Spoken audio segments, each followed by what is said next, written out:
tardes. Espero que estén todos muy bien. Soy Eduardo Lambardi, director de EAP Latina, y tengo el honor de estar acá hoy con todos ustedes y las ganas de estar acá para que celebremos juntos este Día Internacional de la Eliminación de la Violencia contra la Mujer. Vamos a hacerlo con un webinar, y para moderar este webinar, para poder guiar este webinar, hemos invitado y contamos con la presencia de una persona muy especial a quien quiero presentar yo personalmente, porque la quiero mucho y la respeto mucho. Hoy va a moderar este webinar Carolina Flores. Caro es una mujer que no solo viene desarrollando una carrera profesional de alto nivel, espléndida. Hoy se desarrolla como VP de Mujeres en Tecnología en la empresa Oracle. También es docente titular de la UBA y es mentora y embajadora de Voces Vitales del Cono Sur. Pero no solo Caro tiene un currículum, digamos, admirable, sino que además es una mujer empoderada y es una mujer comprometida desde lo más íntimo. Ella la conozco ya hace muchísimos años, desde siempre, desde la primera vez que tuve el placer de conocerla. Se mostró siempre como una persona comprometida con lo que es la diversidad, con lo que es la igualdad de género y consecuentemente en forma definitiva con lo que es la erradicación de la violencia contra la mujer en el ámbito laboral. Entonces, nadie mejor que Carolina Flores para moderar esto.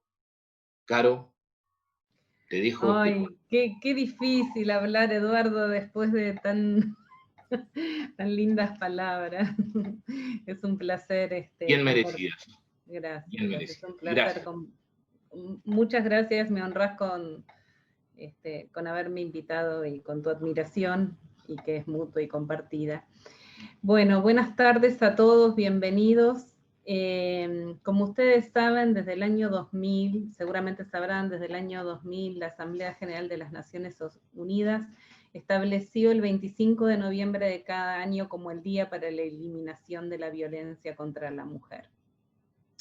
Si bien ya desde el año 93 la Asamblea General de las Naciones Unidas ya se había expresado por la eliminación de la violencia contra la mujer, en el 2000 directamente se estableció esta fecha para generar, para que sea una fecha de concientización y activismo para reclamar políticas para la erradicación de la violencia contra la mujer.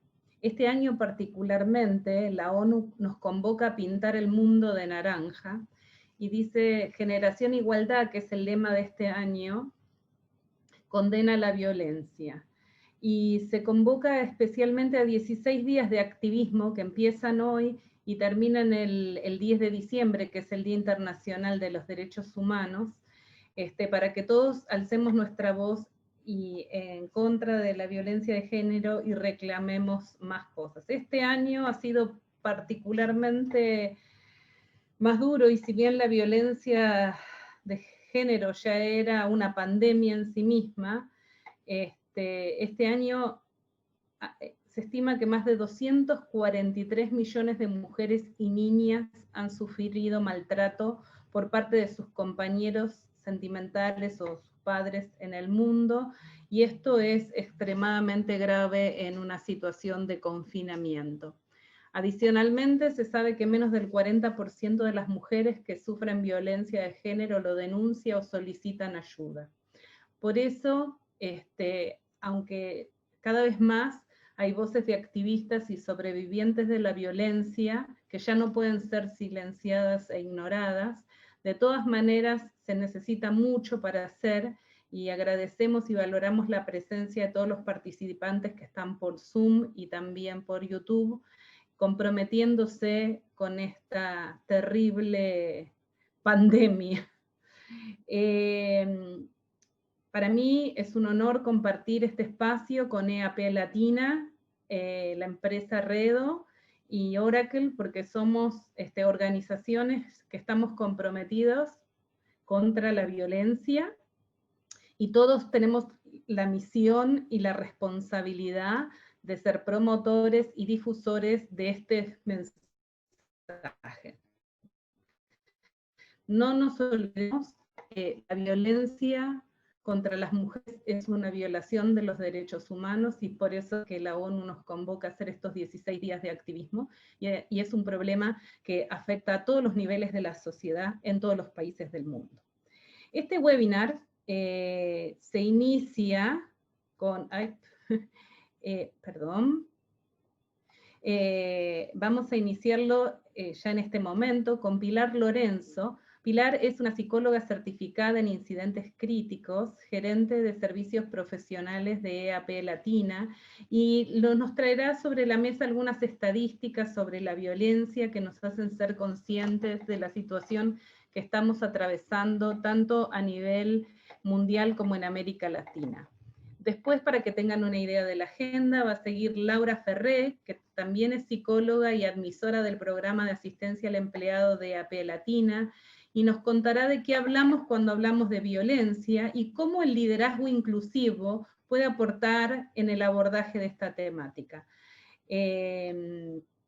Después tenemos el placer de compartir este panel con Fernanda Nahuel, que es psicopedagoga y coach, que se desempeña como gerente de organización, personas y sustentabilidad en Arredo, y además es asesora técnica del programa Ganar Ganar de ONU Mujeres.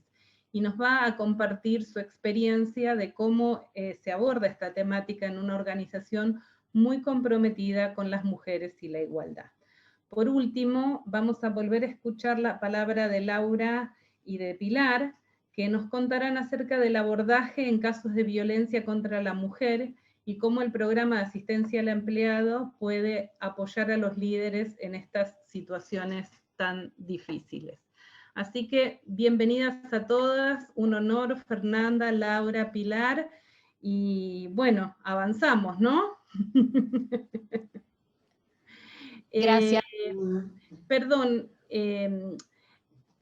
entonces, Pilar, nos gustaría que empecemos, como dijimos, con qué sucede un poco en América Latina, cuáles son los números, qué nos trajo la pandemia, los indicadores, y un poco este concepto que yo traía al comienzo, digamos que la violencia a la mujer es otra pandemia en sí misma, ¿no?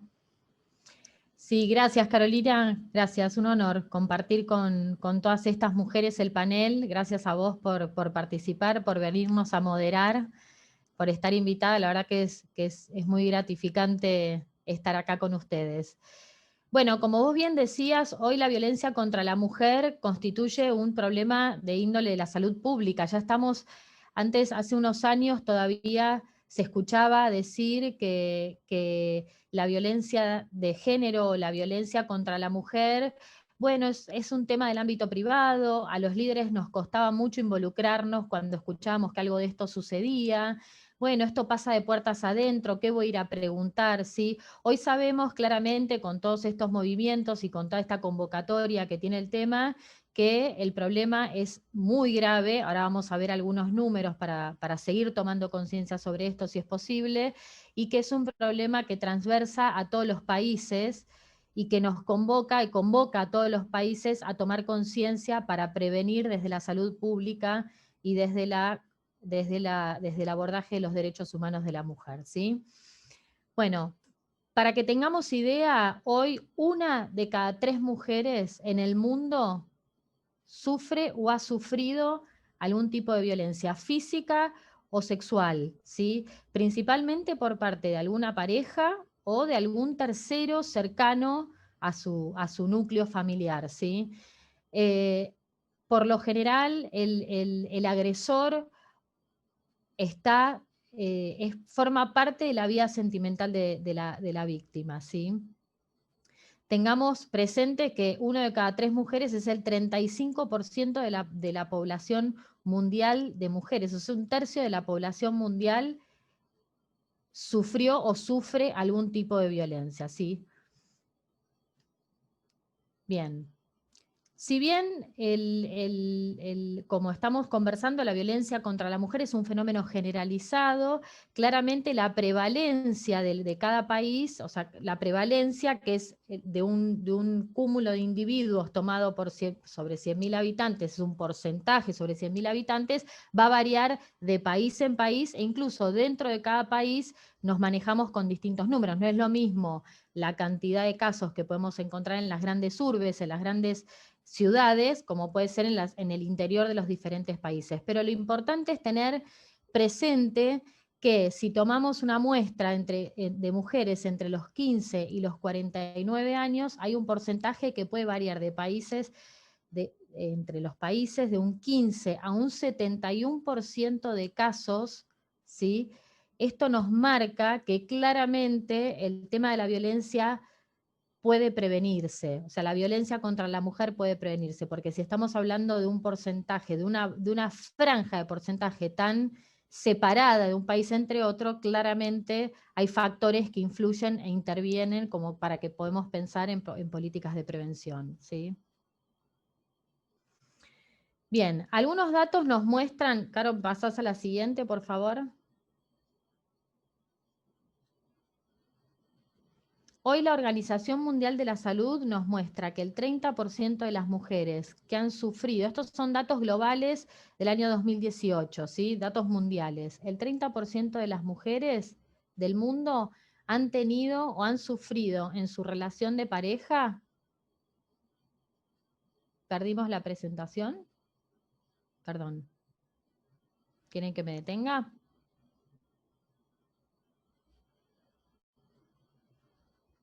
Disculpen, se cayó mi Zoom por un momento. Ahí estamos, ahí estamos. ¿Seguimos? Perdón. Bueno, hoy la Organización de la Salud nos muestra con sus datos que un 30% de las mujeres a nivel global han tenido o tienen una relación de pareja en la que dicen haber sufrido algún tipo de violencia. Los distintos tipos de violencia ahora los vamos a ver más adelante, ¿sí? Pero para que empecemos a tener en nuestro horizonte los datos concretos de cómo está el mundo en relación a esto. Y el 38% de los asesinatos de mujeres que se ha producido en el mundo ha sido cometido, ha sido en manos de su pareja masculina, ¿sí? Bien.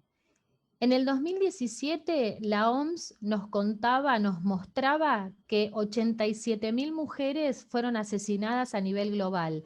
De ese número, de estas 87.000 mujeres, más del 50%, exactamente un 50.8%, fueron matadas a manos o muertas a manos de su pareja o miembros de su familia cercana, ¿sí? Bien, Carolina me preguntaba cómo es la situación en Latinoamérica, ¿sí? Prepandemia. A mí, más allá de que les quiero contar cómo estamos, cómo serían los números, estos son datos, insisto, de ONU Mujeres del 2018, para mostrarles cómo estaba el mundo hasta acá de cara al tema de la violencia. ¿Por qué tomamos Latinoamérica? Bueno, principalmente porque ONU Mujeres nos muestra que de 25 países que tienen la mayor tasa de incidencia, 14 de esos países se encuentran en Latinoamérica. Y por otro lado, nosotros desde el programa, esta es el área con la cual trabajamos, de México hacia abajo, ¿sí?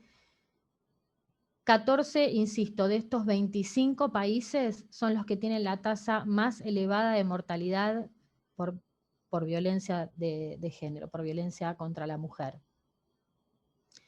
La región más letal, nos revelan, es Latinoamérica. O sea, Latinoamérica es una zona de alta letalidad para la mujer. Cada 2 horas una mujer es asesinada, ¿sí? Principalmente en la zona de Centroamérica. En la zona de Centroamérica se encuentra lo que se llama el Triángulo Norte, que está compuesto por 3 países muy pequeños, que son El Salvador, Honduras y Guatemala. Estos 3 países lideran el listado de estos 14 que yo les nombraba. Para que se den una idea, El Salvador tiene una tasa de prevalencia del 6.8%, Honduras del 5.1% y Guatemala del 2%. México, que es uno de los países sobre los cuales también nosotros trabajamos, está 10º en ese listado de 14 países. Argentina está en el puesto número 11, Costa Rica está en el puesto número 13. ¿Sí? Continuamos, Caro. Bien, yo les quiero mostrar algunos datos previos a la pandemia, bueno, para que podamos comparar después con qué sucede de manera posterior, que es un poco lo que Carolina nos preguntaba, ¿no? En el 2019, o sea, año prepandemia, 638 mujeres en México fueron víctimas de feminicidio, ¿sí? 796 feminicidios fueron registrados en Colombia. Yo tomo estos 4 países que son México, Colombia, Argentina y Perú, principalmente porque son los países donde nosotros tenemos mayor tasa de consultas, son países importantes de la región, ¿sí?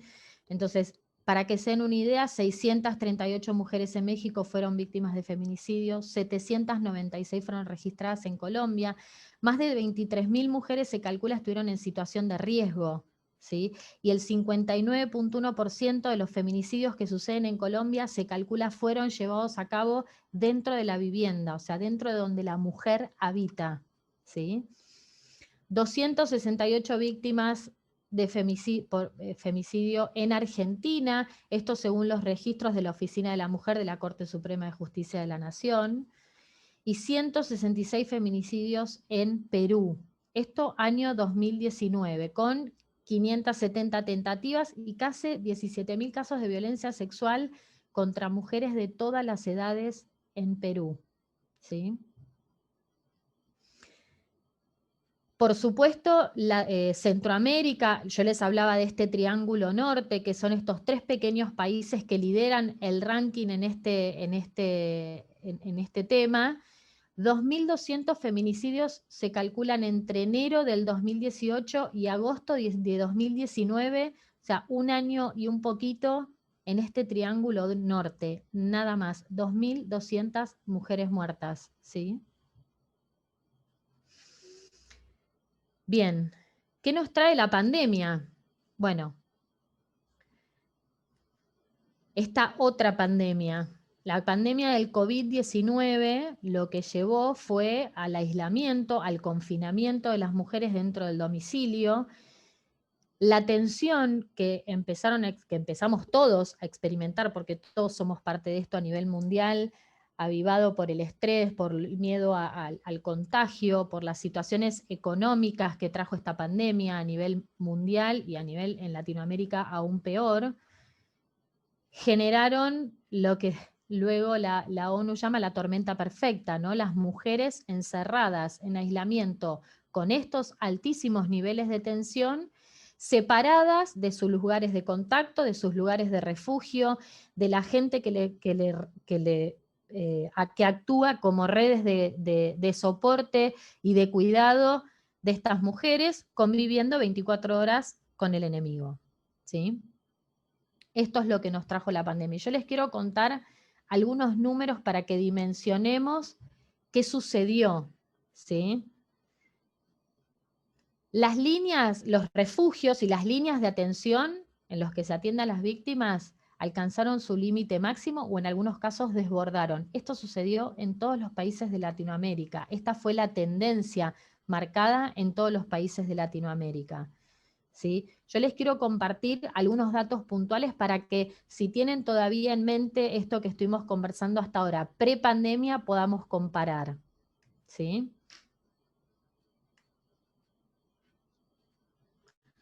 Fíjense, yo les hablaba de México, de Colombia, de Argentina y de Perú. En México se registró un aumento, según la Organización de las Naciones Unidas, del 60% de casos de violencia, ¿sí? En Colombia se registraron asesinatos, más de 167 mujeres asesinadas, ¿sí?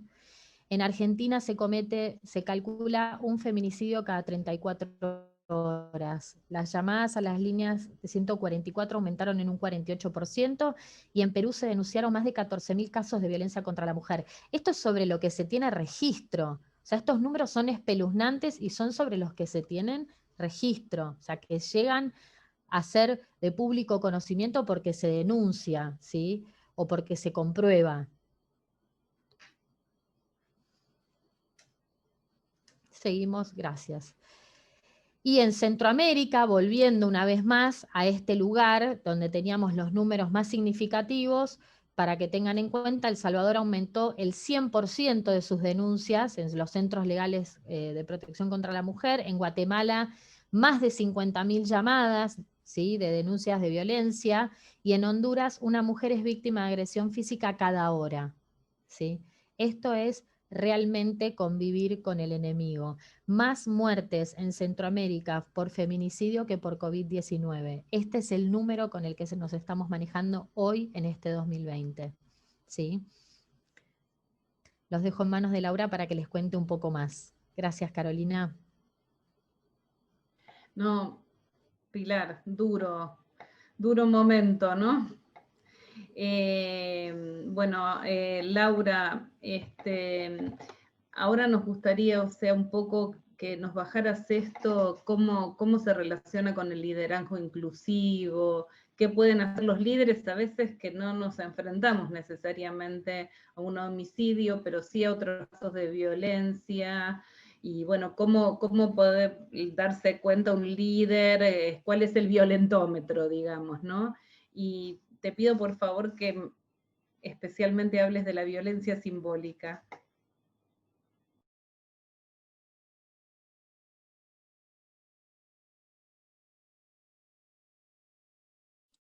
Gracias, Carolina.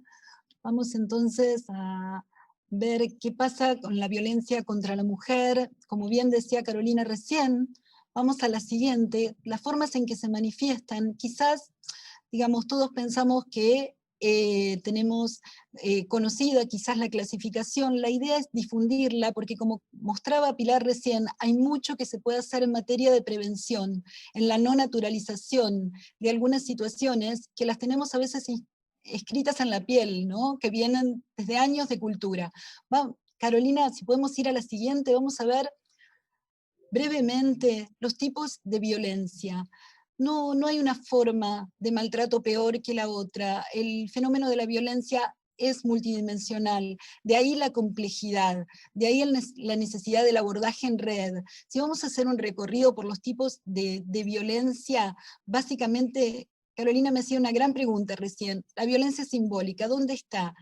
Vamos primero a ver, por ejemplo, podemos pensar a la violencia multidimensionalmente como si fuera un iceberg, y la punta del iceberg, quizás el extremo de la pirámide más doloroso, más significativo, puede ser la violencia física, donde el derecho vulnerado básicamente es el cuerpo, y tiene distintos grados, distintas manifestaciones. La violencia psicológica, con todo lo que tiene de daño emocional, de minar la autoestima, sin llegar a situaciones de hostigamiento francas y directas en lugares públicos. Son aquellos pequeños menoscabos, aquellos pequeños menosprecios de la cotidianidad, donde quizás un chiste, un comentario absolutamente naturalizado, la violencia sexual, donde lo que está vulnerado es la capacidad de decidir sobre nuestro cuerpo, por acción, por omisión, la patrimonial y económica, que básicamente limita nuestra capacidad de acción a nivel económico, que puede darse de forma directa o indirecta, con restricciones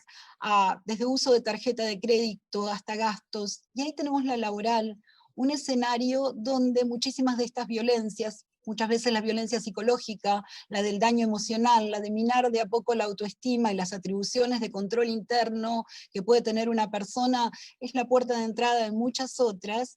Y en la laboral tenemos, por supuesto, no solo todo lo que tiene que ver con esta palabra que está aquí, discriminación, y también violencia sexual, sino que podríamos decir que atravesando transversalmente y por debajo de este iceberg que sigue resonándonos día a día está la violencia simbólica, ese elenco de estereotipos, de prejuicios que van formando la naturalización de situaciones de profunda desigualdad, desde que quizás desde modelos educativos milenarios que nos van constituyendo y a los cuales es a veces más difícil hacerle frente. Por eso hablamos de que está transversal, de que atraviesa todas. Me gustaría, dice, todas nacen desde una forma de discriminación, todas nacen desde una naturalización de la desigualdad. Carolina, si podemos ir a la siguiente. ¿Por qué liderazgo inclusivo? ¿Qué tiene que ver acá? Yo pensaba, se ha hablado tanto de liderazgo más emocional, más horizontal. ¿Por qué inclusivo? Tenemos unas palabras ahí, diversidad, inclusión, y quería recordar unas palabritas de Birna Myers, que es una activista y es la directora de Netflix del departamento de, justamente, que trabaja con diversidad e inclusión, un logro que estuviera en una señal, y ella tiene una frase que después se hizo eco, por suerte, en las redes sociales, donde también se suelen manifestar las violencias, pero se manifestó esta frase: diversidad es que te inviten a una fiesta, inclusión es que te saquen a bailar.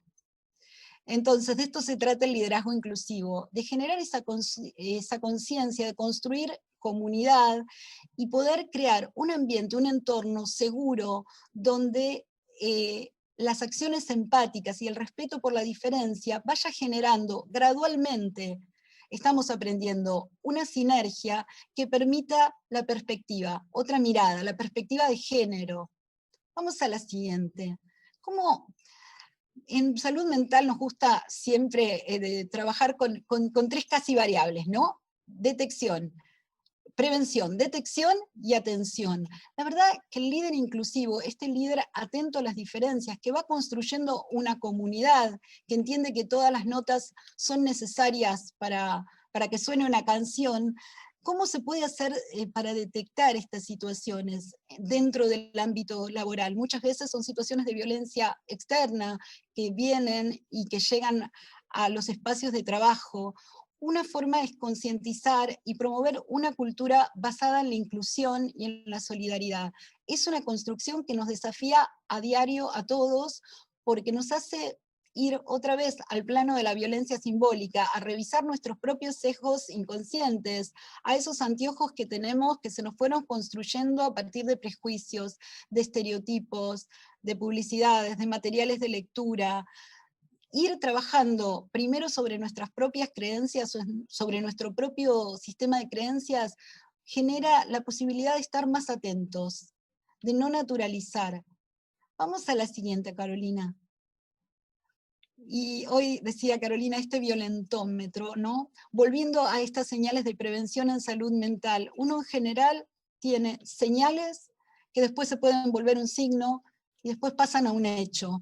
De eso tienen que ver estos tres colores, ¿no? ¿Qué podemos tener en cuenta? Muchísimas veces las primeros signos, señales de alarma o básicamente de atención, si estamos hablando de una cultura que empieza organizacional, que empieza a transformarse teniendo en cuenta la perspectiva de género y el paradigma de la inclusión, podemos notar conversaciones acerca de sobreprotección por parte de la pareja. Muchísimas veces no son conversaciones, son algunos comentarios, cambios abruptos en la forma de vestir, en la forma de comportarse, en el ritmo de vida, en los domicilios, las mudanzas reiteradas, esa modificación en la forma de vestir, súbita pérdida o ganancia de peso, el uso de determinados atuendos que no tienen que ver con la estación del año, que podrían estar tratando de enmascarar el dolor de alguna forma. Pasamos a señales que van subiendo quizás de intensidad hasta llegar a este rojo que puede ser la punta del iceberg. La verdad que hay mucho para hacer en materia de prevención, no se trata de conductas aisladas, muchísimas veces son patrones silenciosos que van por abajo del iceberg. Un sistema de comunicación efectivo y empático hace que estas señales encuentren un terreno, un entorno más seguro, donde puedan ir manifestándose, y sobre todo la atención. Acá muy chiquitito abajo decimos tener en cuenta las condiciones de vulnerabilidad de la mujer, ¿no? Enfermedades preexistentes, la condición socioeconómica, pero por supuesto, con un sistema de prevención, tratando de ejercer un liderazgo inclusivo, por lo menos intentarlo, construirlo, estas condiciones pueden ir cambiando. Esto no es un determinismo. Vamos a la siguiente. 6 puntos claves, de lo que conversábamos recién, ¿no? 6 puntos claves para detectar violencia de género dentro de la empresa, que puede ser la reproducción de alguna situación de violencia externa que esa persona, que esa empleada esté sufriendo, ¿no? Hay 6 puntos, casi todos tienen muchísimo que ver con la dispersión, con las rotaciones, con los comportamientos muchísimas veces guiados por el miedo. Que son comportamientos que de verdad en nuestro violentómetro irían entre un amarillo y un naranja. Y básicamente la desigualdad tenemos en la selección de personas para proyectos importantes. Fíjense, en algunos lugares de Europa se están haciendo experiencias con currículum ciegos o currículum mudos, donde la gente para el mismo puesto de trabajo se presenta solamente con un mail de fantasía. Ni siquiera hay una alusión ni al nombre, ni al lugar donde vive, y en realidad se notó que el 35% de los postulantes a cargos podríamos considerar técnicos, como químicos, laboratoristas, eligieron mujeres, si no había un 35% de la población de presentadas que quedaban afuera. Se repitió con una diferencia de 6 meses en España. Digo, son solamente experiencias para mostrar que los sesgos inconscientes, que esos anteojos de la violencia simbólica que tenemos todos, es bueno empezar por casa, ¿no? Revisando nuestros sistemas de creencias. ¿Cómo ayudar desde el rol de líder? ¿Cómo poner, seguramente, cómo poner en juego el liderazgo inclusivo con una escucha activa, lo que nosotros llamamos escucha empática, escucha sin juzgar y presuponiendo, por supuesto, la buena fe. Estamos creyendo en lo que la mujer nos dice y creemos desde la palabra, pero creemos desde el cuerpo. Estamos disponibles, sin preguntas, a veces usando la primera persona, respetando el discurso y la verdad de ese discurso, por supuesto en un marco de confidencialidad, y eso es un apoyo concreto. La comunicación empática, resiliente.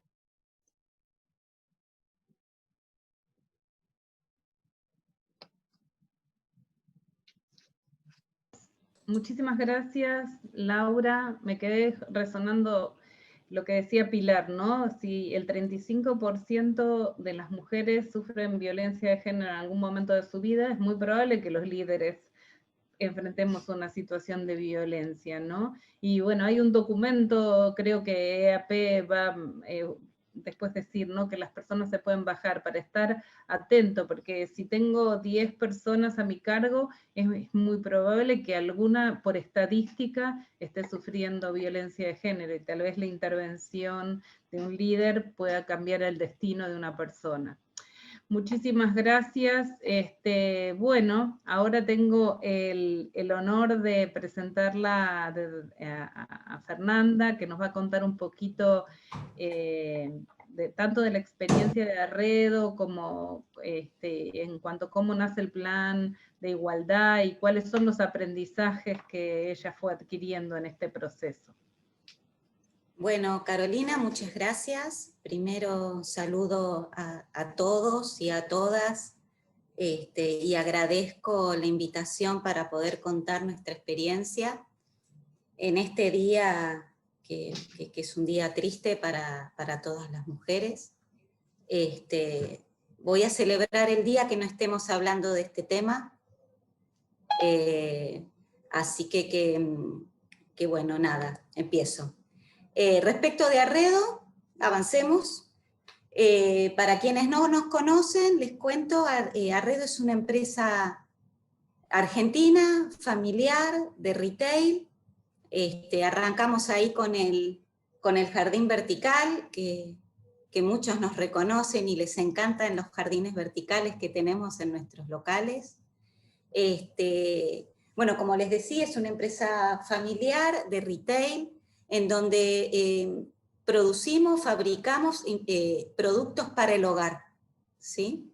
Y cuando pensamos en un hogar, no pensamos en estereotipos de familias, sino en hogares reales, en hogares conformados por diferentes tipos de de personas, sean hogares monoparentales, hogares homoparentales, es decir, nosotros desde este lugar construimos hogar, ¿sí? Hogar para todos y para todas. La próxima. Y un poco de contexto para darles, desde qué lugar hacemos o nosotros proponemos nuestras acciones. El primer lugar tiene que ver con nuestro propósito, ¿sí? Nuestro propósito que está muy enfocado y muy orientado hacia la mirada de un otro legítimo, de un otro real legítimo, que nos hace salir de ese egocentrismo, ¿sí? Que solamente da autoridad a la mirada a la propia mirada, y cuando aparece el otro, ¿sí? Es donde aparece la diversidad y la inclusión dentro de la mirada del otro, ¿sí?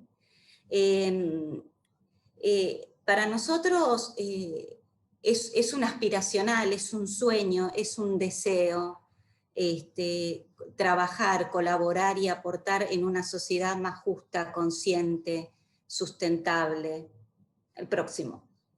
Ese es un poco ese es el contexto organizacional, y este es el contexto demográfico, que un poco es desde qué lugar hacemos y proponemos las acciones, ¿no? Primero entendiendo que la mayoría somos mujeres, entonces imagínense todo lo que Pilar y lo que Laura y Carolina estuvieron diciendo respecto a los indicadores de mujeres, ¿no? Entonces, evidentemente acá, sin duda, está pasando algo si el 60% somos mujeres, ¿no?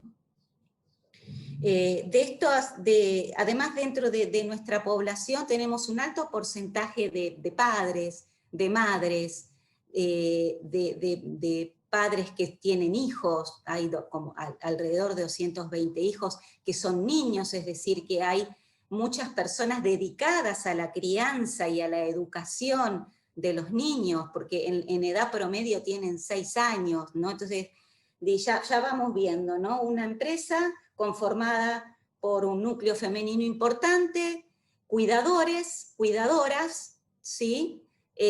Con una población extranjera del 12%, con mujeres trans trabajando también en Arredo, y con personas que tienen más de 50 años, tanto hombres como mujeres. Entonces, dentro de este contexto, ¿sí? Digamos, desde el contexto del propósito y desde el contexto de la realidad, ¿sí? Es en donde la realidad nos toca la puerta en recursos humanos y uno la abre. Y es ahí a donde está el compromiso. Que es esto que mencionaba Laura de la escucha empática. Es abrir la puerta, porque si el 60% somos mujeres, algo sin duda está pasando, entonces sin duda hay que abrir la puerta y escuchar. La empresa, desde su propósito y desde su origen, fue una empresa muy orientada hacia el cuidado de las personas y de las familias. Siempre estuvo muy abocada al cuidado de la familia y de las personas que trabajan en Arredo. Siempre existieron prácticas de cuidado, ¿sí? De cuidado para estas mamás, de cuidado para estos niños, para los que son padres, ¿sí? Entonces este programa de igualdad nace desde lo que nosotros le llamamos el ADN de Arredo, y en donde a medida que fuimos aprendiendo, porque eso es fundamental, fuimos aprendiendo, es que le dimos formas a este programa que se llama el Programa de Igualdad Arredo. Este Programa de Igualdad Arredo es un programa que no es que a mí se nos ocurrió así, ¡pum!, inventemos un programa. Es un programa, como les decía, que es producto de buenas prácticas, es producto de aprendizajes, es producto de vínculos, de asociaciones, y de saber que trabajando juntos, ¿sí?, podemos llegar más lejos. Es ahí en donde, bueno, me pongo en contacto con Naciones Unidas, primero desde el programa Empresas por la Igualdad, y luego con ONU Mujeres con el programa Ganar Ganar, la igualdad de género es un buen negocio, que es una asociación entre OIT, entre la Unión Europea y ONU Mujeres, ¿sí? Y ellos le dan forma y seguimiento, ¿sí?, a este programa Ganar Ganar, más que nada el objetivo número 5, yo no sé si ustedes saben que Naciones Unidas propuso 17 objetivos de desarrollo sostenible para este milenio, ¿sí? Nosotros principalmente lo que se enfoca a ONU Mujeres es en el objetivo número 5, que habla de igualdad de género, ¿sí? Nosotros este objetivo de igualdad de género lo hacemos propio, lo hacemos carne, en planes de acción y en propuestas, ¿sí? Estas propuestas es el programa de igualdad. Este programa de igualdad consta de 7 ejes. Rápidamente yo voy a profundizar en 2, ¿sí? Pero digamos que les voy a contar igualmente los 7. El primer eje es prevención, abordaje y erradicación de todo tipo de violencia, lo sostengo y luego sigo. El liderazgo del cierre de brechas, las medidas de conciliación de la vida personal y familiar. Bueno, aquí tenemos licencias, pero más extensas que las que ofrece la ley para padres y para madres, para primeros cuidadores, así como también licencias de cuidado de familiar enfermo, porque sabemos que siempre el cuidado del familiar enfermo siempre depende de la mujer, entonces al tener una licencia instalada de cuidado de familiar enfermo, hace que se diversifique el cuidado y también lo tomen los varones, ¿sí? Dentro de Arredo Diverso, con este programa de inclusión trans, bueno, tenemos 2 mujeres trans trabajando y un protocolo de inclusión trans y de acompañamiento, es decir, ¿qué hacemos? Es decir, ¿qué hace una empresa cuando una persona dice, bueno, decido atravesar o iniciar una transición? ¿Cómo acompaña una empresa en esta situación? Comunicaciones con enfoque de género, hacia adentro y hacia afuera tenemos un compromiso muy fuerte, ¿sí?, de seguir militando en este sentido. El programa Puertas Abiertas, que es que ponemos nuestros espacios de trabajo abiertos a las comunidades. En este momento esto no lo podemos estar haciendo, pero tenemos en nuestro local de Florida un subsuelo que es un anfiteatro que nosotros lo prestamos a la comunidad para que pueda organizar sus actividades. Y por último, y no menos importante, pero que no voy a profundizar en esta conversación, y que es uno de los motores del gran cambio cultural en las empresas, son los talleres de concientización. La próxima. Si fui muy rápido, perdón a todos y a todas, pero quiero ser respetuosa del tiempo que tengo y de ustedes y de mis compañeras las panelistas. Entonces, como les decía, en el eje de prevención y abordaje de las violencias hay un eje fundamental, que es que tenemos que aprender de los que saben. La violencia de género, la violencia doméstica, el femicidio, hay que estudiar y hay que saber. Es un círculo, ¿sí?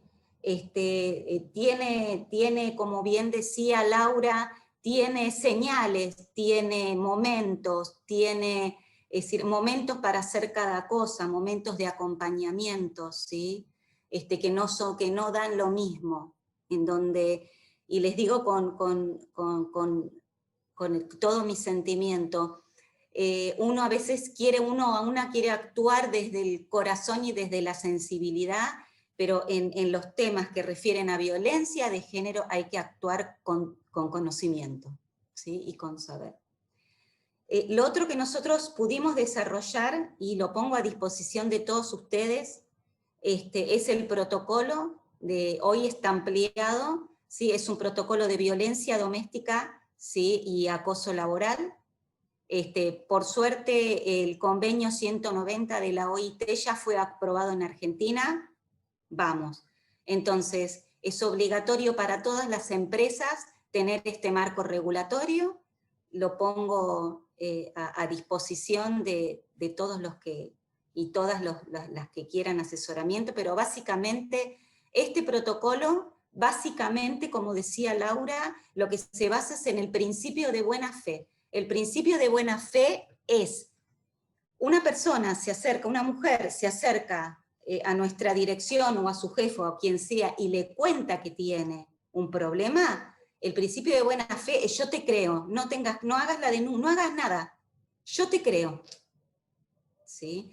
Ese es el principio de buena fe, que es te creo todo lo que te pasa, porque ya escuchamos que no llega todo. Es decir, las mujeres no van a contar lo que les está pasando, todo lo contrario, lo van a ocultar muchísimo.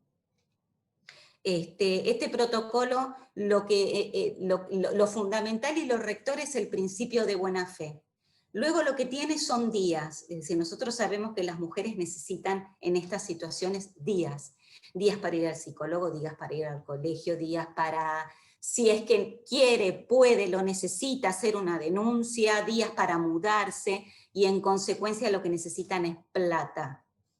Entonces, ¿sí? Lo que tenemos, lo que damos también es una prestación dineraria acorde a lo que se necesite en ese momento. No sé, nosotros nos hemos llegado a prestar en nuestros depósitos, como les contaba antes a las panelistas, para las mujeres que se estaban mudando, no tenían el dinero para mudarse y querían sacar sus cosas de la casa y no tenían un lugar para guardar los muebles, ¿no? Así que bueno, de eso se trata el protocolo. Aprovechemos que hoy es ley, así que ahí vamos con viento de cola a aprender y hacerlo. Y como decía, uno de los ítems importantes es para la mujer, en el caso de la violencia, lo que le sucede a la mujer es que el hombre de a poco le va cortando los lazos, ¿sí? Y va socavando su autoestima. Y una de las cosas donde primero ataca en su autoestima es tu trabajito, y qué estás haciendo, mejor te mantengo yo y vos quédate a cuidar a los chicos. Digamos que ahí el círculo de la violencia se refuerza y la mujer, al perder su trabajo y su sustento económico, pierde independencia, ¿no? Por eso les decía, hay etapas. Esa pérdida de la independencia marca uno de los peores inicios, porque después es de donde no va a poder salir, porque va a decir, ¿y a dónde voy? ¿Y cómo voy? ¿Y qué hago? Es en este sentido, ¿sí?, que nosotros desarrollamos un programa de inclusión para mujeres víctimas de violencia de género, que articulamos junto con una asociación civil que se llama Enlaces Territoriales para la Equidad de Género, y Randstad. Entre las tres organizaciones lo que hacemos es darle la oportunidad laboral, es decir, no enseñarle porque ya saben trabajar, simplemente es insertarse laboralmente y darle esa oportunidad de inserción laboral, ese primer trabajo, esa primera oportunidad de trabajo, siempre acompañadas por enlaces territoriales que le da acompañamiento psicológico, y por Randstad, que empieza a trabajar en las entrevistas de trabajo de sus próximos, de su futuro cercano. La próxima. Bueno, y como les decía, hoy se conmemora, ¿sí? No se celebra, sino que se conmemora el Día Internacional de la Eliminación de la Violencia contra la Mujer. Lo que decidimos nosotros en esta oportunidad es implementar el Banco Rojo, ¿sí? El Banco Rojo es un símbolo internacional en contra de los femicidios. Este Banco Rojo va a estar instalado en 6 locales de alrededor de Argentina y 2 de Uruguay. Y lo que promueve este Banco Rojo, que salió en las redes y también está en nuestra web institucional, es la sensibilización, es la concientización para la erradicación de los femicidios. Y creo que acá terminé, ¿no? Si mal no recuerdo. Sí, ahí terminé. Gracias a todos y a todas por su atención. Muchísimas gracias, Fernanda. Qué importante, ¿no? En esto de reaprender, ¿no? Porque, viste, cuando a veces en recursos humanos, en las empresas, viene la persona, pide la licencia, tráeme el certificado, ¿no? Y esta cosa que vos decías, que al principio lo primero que se hace es creerle si la persona está enfrentando una situación de violencia y ayudarla, ¿no? Pero bueno, los líderes no sabemos cómo y no tenemos, y como también decía Fer, o sea, hay que aprender de los que saben. Entonces, tal vez Pilar nos puede decir qué hacemos cuando tenemos un caso dentro de una organización. ¿Cómo no, Carolina? Bueno, a nosotros nos toca en muchas situaciones, como decía Fernanda, asesorar a los líderes en el mejor camino a seguir, ¿no? Esta es parte de nuestra labor. En el programa de asistencia es una organización llena de mujeres, somos mayoría, y nos posicionamos como una de las compañías que queremos llevar bienestar a las organizaciones. Y en ese compromiso y en esa misión que tenemos, nos tuvimos que poner a la altura de las circunstancias, porque un poco lo que decía Fernanda, ¿no? Cómo asesorar a alguien desde el desconocimiento, es casi imposible, ¿no? Bueno, ahí estamos tratando de armar este lindo camino. Yo les quería compartir un caso desde nuestra experiencia para que podamos dimensionar qué es lo que hacemos y qué sucede cuando un líder nos llama para preguntarnos qué hacer con alguna de sus colaboradoras que está atravesando una situación semejante. Tuvimos un caso hace poquito tiempo, en etapa de pandemia, para contextuarlos un poco mejor. Se comunica un líder de una compañía alimenticia de Argentina a nuestro programa y nos cuenta que en una reunión de trabajo virtual, como al pasar, escucha el comentario de una de sus colaboradoras y tiene la intuición bastante marcada y acertada de que esta señora puede estar sufriendo algún tipo de violencia dentro de su casa. Él sabe, porque la colaboradora es reporte del directo, que esta señora vive con su marido y que la señora tiene aproximadamente 34 años, 35 años, una hija de unos 8 años con una cardiopatía declarada. En el trabajo todos conocían de esta situación, y el señor, el esposo, trabaja en lo que llamamos por turnos, está 5 días fuera de su casa y vuelve 2 días. O sea, él trabajaba en una fábrica, en otra compañía, con esta modalidad. El líder, bueno, se comunica al programa y su consulta es, bueno, ¿cómo me puedo acercar? ¿Qué puedo hacer? ¿Sí?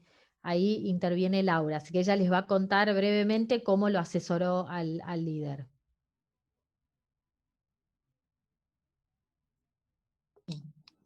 Sí, fueron, creo que, a ver, me estoy tratando de... 3, fue hace poquito tiempo, fueron 3 consultas, una fue muy breve.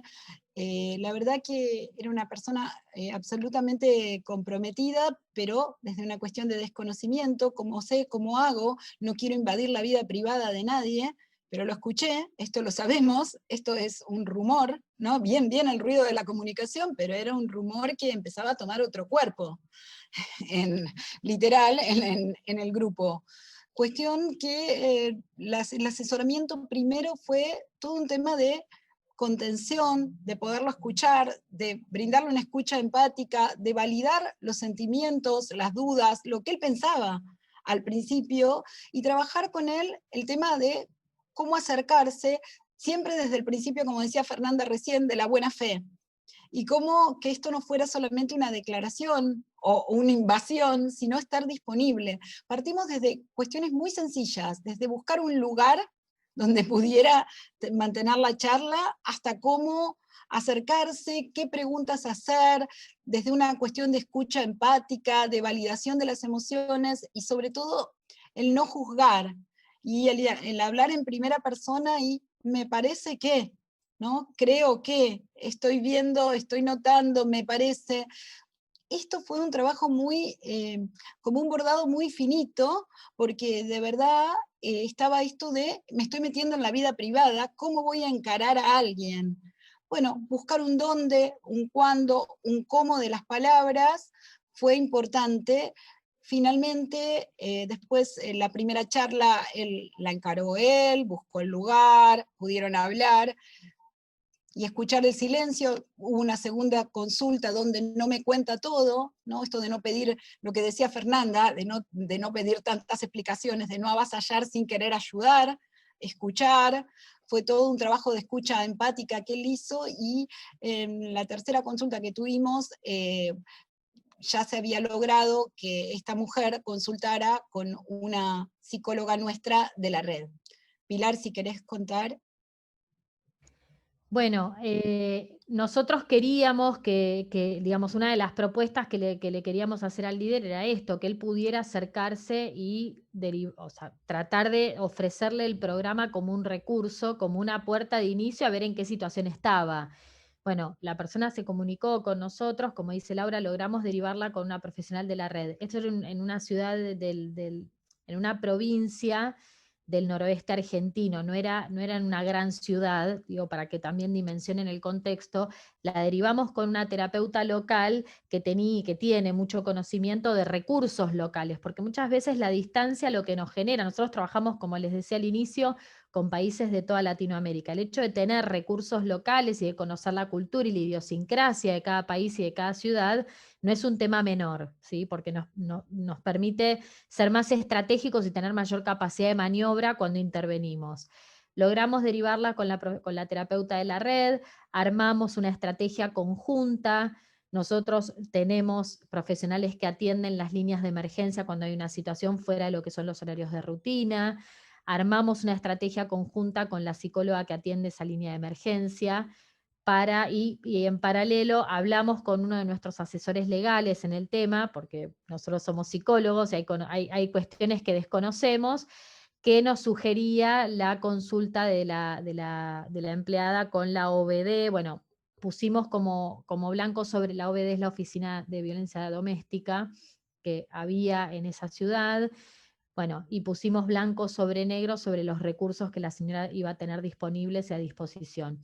Digamos, sin entrar en el detalle del caso, que no me parece lo más relevante para contarles, la experiencia con el líder fue poder acompañarlo, porque muchas veces lo que nos encontramos es que, con suerte, la víctima, la mujer que está sufriendo la situación de violencia, nos llama y nosotros podemos acompañar. Pero la gran mayoría de las veces son los líderes quienes consultan para poder ver cómo abordar una situación de violencia dentro de su compañía. Esta compañía en particular no tenía protocolos, él se había acercado a recursos humanos a pedir ayuda, y desde recursos humanos con criterio le habían dicho que llamara a nuestro programa para poder acompañarlo, y la verdad que lo que se intentó fue eso, o sea, acompañarlo a él. Muchas veces nos encontramos con líderes que ocupan cargos y que manejan gente por sus capacidades técnicas y no por, bueno, y estos temas, como decía Fernanda, ¿no? Son desconocidos, o la gente no está sensibilizada, y bueno, ahí es donde nosotros podemos intervenir, generando conciencia y acompañando a los líderes a poder posicionarse de cara a sus empleados desde un lugar de acompañamiento, de apertura, y si hay recursos dentro de la compañía, aún mejor, y que sepa cuáles son y cómo acompañar, ¿sí? Pero lo principal es poder interiorizarse de qué se trata, de qué es la violencia, cómo abordar a una persona que sufre, como decía Fernanda, en qué estadio, en qué situación está, poder leer esas señales que indican el violentómetro, generar un efecto inesperado o contrario. ¿Sí? Esa es nuestra idea. Le vuelvo a, les agradezco Debería, bueno, espacio de preguntas. Acá en el chat, y Alejandra nos pregunta, dice que cómo recomendarían manejar una situación donde la violencia está dada por parte de los jefes de la propia empresa, ¿no? Y bueno, y cómo se lleva adelante esa asesoría. Yo creo que hay, bueno, ahí podrían, no sé, Pilar o Laura explicar un poquito a ver qué debería hacer una empleada si la empresa tiene el servicio de DAP, ¿qué debería hacer? Si fuera en la mayoría de las empresas, en recursos humanos, de todas maneras, hay canales de denuncias Sí. para los casos en que sean los propios empleados los que estén generando violencia para con otros empleados, ¿no? Cada vez más hay empresas que tienen protocolos de denuncias, incluso hasta anónimas pueden ser, protegiendo a la persona absolutamente. Pero, o sea, si una persona que está en una empresa que tiene la cobertura de DAP siente que hay violencia, ¿ustedes cuál es el protocolo que sugieren a llevar adelante por parte de esa empleada? Bueno, la orientación, primero coincidimos con vos, Carolina, con lo que decías, el 95% de las organizaciones tienen líneas de ética, líneas de denuncia que suelen ser, en su gran mayoría suelen ser anónimas y donde desde nuestra experiencia, por lo menos con las compañías con las cuales trabajamos, se les da seguimiento, se investigan las situaciones, hay toda una movida que muchas veces los empleados desconocen. Cuando son compañías muy grandes, no siempre esto es de público conocimiento y a veces desde el programa oficiamos como de promotores de esos recursos que el empleado tiene dentro de su compañía y que desconoce.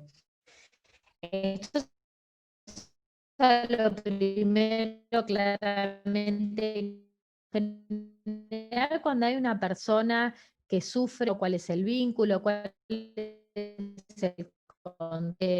si esa persona agredió, digamos, ¿no? Hay que evaluar las asimetrías que puedan ese vínculo. No es lo mismo que la persona se sienta agredida por un reporte de él que por una persona quien reporta. En particular, claramente no todos los casos nunca son iguales. En psicología 1 más 1 nunca es 2. Siempre decimos que es más o menos 2,5 porque hay que evaluar cada situación en particular. Pero lo que se va a trabajar principalmente es en empoderar a la víctima. Empoderarla no es que salga con armas tomar contra su compañía, sino poder empoderarla para que esté en el lugar que esté. Porque hoy es empleada de tal compañía, pero mañana probablemente sea empleada de otra. Y esta situación sabemos que se puede replicar y puede reproducir. Entonces lo que vamos a intentar es trabajar en el fortalecimiento interno de esa persona, ¿sí? Y de cómo superar ese vínculo disfuncional, que es uno más dentro de los miles que puede llegar a tener. Por lo general, cuando hay una situación muy puntual, hablo de una victimización muy severa de una persona en el ámbito laboral, hay una historia de violencia por detrás, pero esto en líneas generales, no puedo hacer, no hago generalizaciones, sino una aproximación, ¿sí? Pero lo que se va a trabajar fuertemente es en eso. Bueno, creo que sí. Los empleados tienen disponibles y que desconocen, y ver qué persona dentro de su compañía es la indicada para que le brinde soporte, porque muchas veces recurren a personas que no son las adecuadas. Okay. Tenemos varias preguntas, a ver si podemos alcanzar a responder todas dentro del tiempo. Acá hay una pregunta también sobre informaciones acerca de, tal vez no sé si quieren aclarar cómo funciona EAP Latina, porque justo las que estamos hablando acá somos de Argentina, pero ustedes tienen una cobertura en toda la región, entiendo. EAP Latina es un programa de asistencia a empleados. Esto es un beneficio que por lo general contratan empresas para toda la región y para toda su cartera de empleados y familiares, y directos, indirectos o convivientes o no, depende, ¿sí? No es solamente un beneficio que cubra al empleado, sino se hace extensivo a su familia, que esto también es interesante. Y estamos en toda la región, trabajamos en todos los países de América, de México hacia abajo, ¿sí? No me quiero detener y robar tiempo de lo que trata el servicio, pero estamos con fuerte presencia en México, tenemos una red de más de 1.500 profesionales en toda la región, con distintas especialidades en cada tema, aparte del equipo interno, ¿sí? No sé si contesté a la pregunta, pero... Bueno, cualquier cosa, las personas también pueden contactarlos a ustedes. Acá hay otra pregunta de Jenny, que pregunta, o sea, vive una situación, ¿no? Dice, yo pensaba que probablemente Fernanda sea un buen vehículo para esta pregunta. Dice, ahora que hay mucho activismo en redes sociales, nos enfrentamos con mucha gente, comentarios de por qué hay un día de la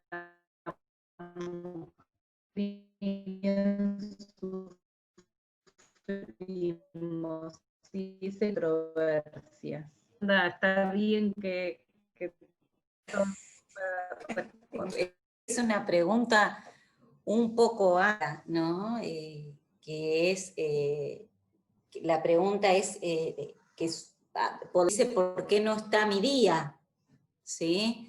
Y bueno, en realidad esto es una lucha de la mujer.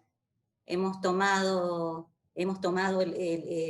la conversación y hemos tomado la palabra desde el lugar de la opresión, de la violencia. Entonces nos hemos levantado y empezamos a ocupar y hablar de las cosas que antes no se hacían. Entonces yo creo que hay conversaciones que no hay que entrar, porque ya es empezar a conversar de quién es mejor y quién es peor, y acá no, la conversación, esa no es la charla, sería. Esa no es la conversación. Es decir, frente a un cuestionamiento de por qué no hay un día del hombre, no sería una pregunta para responder desde alguien que está haciendo, al menos esa sería mi respuesta personal, porque esa no es la pregunta. ¿Sí? No es la pregunta que está llevando adelante las movilizaciones cuando nos referimos tanto al mes de la mujer como al de la no violencia. Sí, bueno, excelente. Ahí están contestando que hay un día del hombre. Bueno, sí, pero en realidad yo, más que si hay un día, si el día se celebra, si el día se conmemora, que hay una gran diferencia entre celebrar y conmemorar, yo creo que hay charlas que dividen, hay conversaciones que dividen, y yo propongo solamente sumarnos en las conversaciones y en las charlas que nos unen y que buscan siempre un lugar de estar mejor. Sí. La ONU también sugiere compartir algunos datos duros, como los que compartimos hoy, ¿no? Porque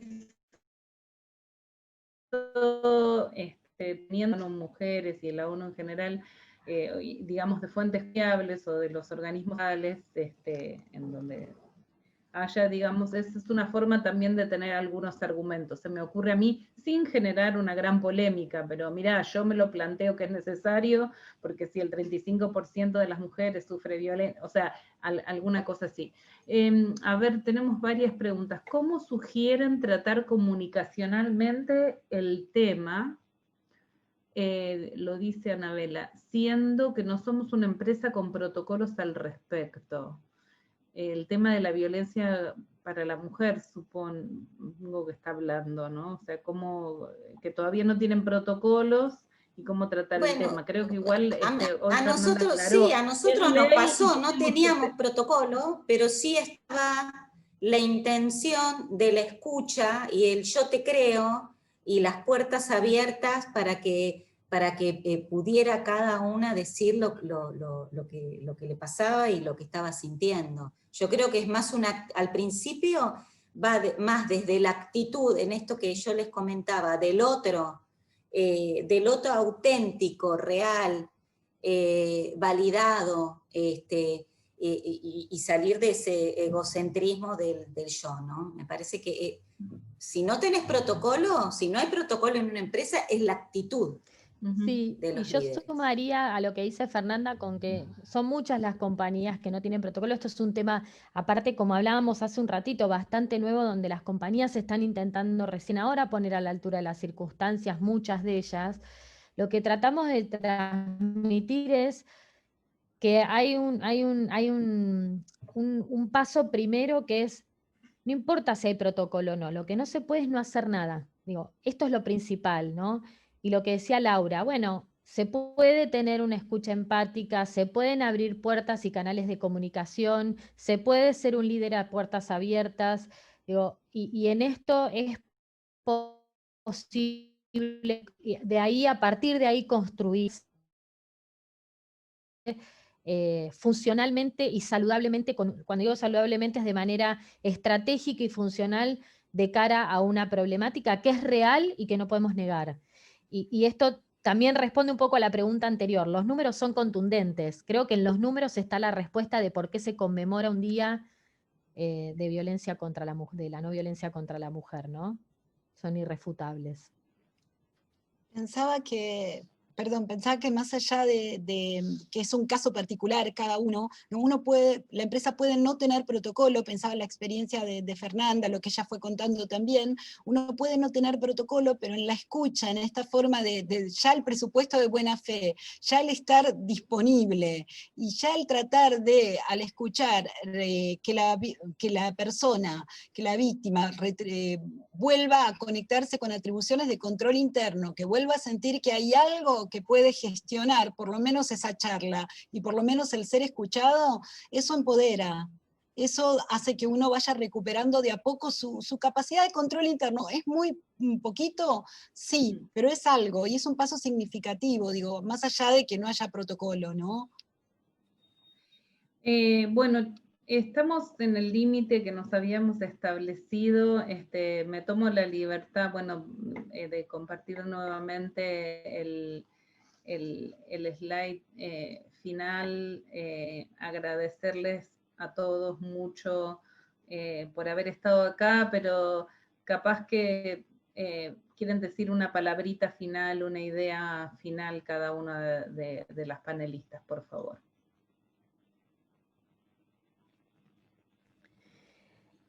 No, Carolina, la verdad que un poco dejar esto como mensaje, ¿no? No podemos no hacer nada. El compromiso es social. No podemos seguir negando, creo que, insisto, ¿no? Los números hablan por sí solos. No podemos negar que esto es una pandemia mundial, ¿sí? Los números son reales y concretos y que todos, desde las organizaciones como pequeñas microculturas, tenemos que generar conciencia sobre esto. Tenemos que generar líderes que puedan ser empáticos o líderes inclusivos, que es lo que hablábamos hace un ratito, y que esa es una responsabilidad que tenemos todos desde el lugar en el que estemos, como líderes o no. ¿Sí? Nada más Gracias, que eso, Pilar. y agradecerles enormemente. Gracias, Pilar. Una pregunta, ¿vos tenés idea dónde AP después va a disponibilizar esta grabación que me piden ahí desesperadamente? La última pregunta. Entiendo que, bueno, Por redes, en YouTube. acaban de decir Okay, en YouTube. perfecto. Ahí va. Gracias, Caro. Bueno, Laura o Fernanda, no sé, una última idea. Bueno, lo que a mí me queda de reflexión final, y que es una reflexión mía personal, es que acá el cambio empieza por uno, ¿no? Si todo, nosotros formamos, nosotros y nosotras somos la sociedad que está ahora, ¿sí? No es que de repente nos cayó así de sorpresa, ¿no? Nosotros todas y todos tenemos nuestros sesgos. Yo creo que el cambio primero empieza por uno, y creo que este cambio principalmente tiene que ser desde salir de la declaración, qué mal que está esto, qué mala la violencia, qué malo es decir, salir de la declaración y entrar a la acción del compromiso. Yo creo en el compromiso. Yo creo que la verdad que como que mi sentimiento y mi palabra final es que tenemos que entrar en el compromiso del hacer, en la acción, ¿no? Eso. Muchísimas gracias, Fernanda. Laura. Nada, muy agradecida de haber compartido este espacio, y pensaba en un lugar donde hago voluntariado. Las chicas, es un barrio muy pobre, y las chicas siempre dicen, si escuchan a una, nos están escuchando a todas. Y esa es una frase que me encantó. Sí, qué importante. Bueno, mucho todos para aprender. Quizás uno de los aprendizajes para mí es, a mí me puede pasar, en todo sentido. A mí me puede pasar ser víctima de violencia, a mí me puede pasar estar frente a una situación de violencia. Hay mucho para aprender. Aprovechemos estos 16 días y convertámonos todos en ávidos curiosos para entender de qué se trata, aprender más estrategias, leer más, informarnos y exigir más a los estados y a las empresas que tomen un rol más activo para proteger a las mujeres y niñas. Como decíamos en el inicio de la charla, cifras aterradoras de millones, de 243 millones de mujeres víctimas de maltrato y de violencia de género. Son cifras aterradoras en el mundo. Digamos, es peor que la pandemia que estamos viviendo, que ya de por sí es terrible. Entonces, en el ser humano y en nosotros mismos está la posibilidad de empezar a cambiar esto.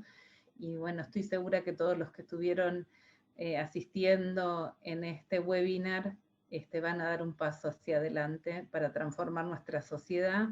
Muchísimas gracias, Arredo, muchísimas gracias, EAP Latina, y muchísimas gracias a Oracle, que me permitió estar acá con ustedes hoy también. Eduardo, gracias por tu generosidad, y bueno, nos estamos viendo.